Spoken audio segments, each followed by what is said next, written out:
Dear viewers, আসসালামু আলাইকুম। দেশ ও প্রবাস থেকে যারা আমাদের ভিডিওটি দেখেন তাদেরকে আন্তরিক শুভেচ্ছা ও অভিনন্দন।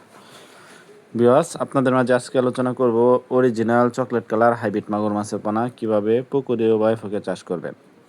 আপনার স্ক্রিনে যে মাছটি দেখতে পাচ্ছেন, আপনারা দেখতে পাচ্ছেন কত সুন্দর একসাটা অরিজিনাল চকলেট কালার হাইব্রিড মাগুর মাছের পোনা এটি। এই হাইব্রিড মাগুর মাছটি যে কিনো নোংরা আবর্জনা পুকুরে চাষ করে অল্প খরচে অল্প দিনের ভিতরে লাভবান হতে পারবেন। তা ভিউয়ার্স, যারা হাইব্রিড মাগুর মাছ চাষ করতে চান তারা অবশ্যই আমাদের স্ক্রিনে দেওয়া নাম্বারে যোগাযোগ ও পরামর্শের মাধ্যমে এই মাছের পোনাটি ক্রয় করতে পারবেন। ভিউয়ার্স, এই হাইব্রিড মাগুর মাছের পোনাটি পুকুরে বা ফুকে চাষ করতে হলে পুকুর প্রস্তুত প্রয়োজন পড়ে না। যে কিনো নোংরা আবর্জনা পুকুরে চাষ করে স্বাবলম্বী হতে পারবেন অল্প সময় অল্প দিনের ভিতরে। ভিউয়ার্স, এই হাইব্রিড মাগুর মাছটি আমাদের কাছ থেকে একদম সীমিত প্রাইজে সংগ্রহ করতে পারবেন। এই মাছটি আমরা সারা বাংলাদেশে 64 জেলায় হোম ডেলিভারি করে থাকি। আপনারা চাইলে সরাসরি আমাদের হ্যাচারি থেকে এসে দেখে ভিজিট করে দেখে নিতে পারবেন। এই হাইব্রিড মাগুর মাছটি আমরা অরিজিনাল জাতের হাইব্রিড মাগুর মাছের পোনা বিক্রয় করে থাকি।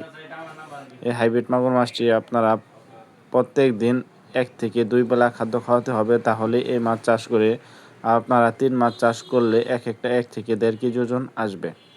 এই হাইব্রিড মাগুর মাছটি যে কোনো নোংরা আবর্জনা পুকুরে ও বায়োফোকে চাষ করলে একদম বিনা খরচে চাষ করতে পারবেন। যেমন এই হাইব্রিড মাগুর মাছটি অল্প খরচে চাষ করে স্বাবলম্বী হতে পারবেন। এটি আমরা সারা বাংলাদেশের 64 জেলায় হোম ডেলিভারি করে থাকি। আপনারা চাইলে আমাদের স্ক্রিনে দেওয়া নাম্বারে যোগাযোগ করে ও পরামর্শের মাধ্যমে এই মাছের পোনাটি সংগ্রহ করতে পারবেন। এটি আমরা সারা বাংলাদেশের 64 জেলায় হোম ডেলিভারি সুবিধা রয়েছে। আপনারা চাইলে সরাসরি মামু একদম মৎস্য হ্যাচারিতে আসতে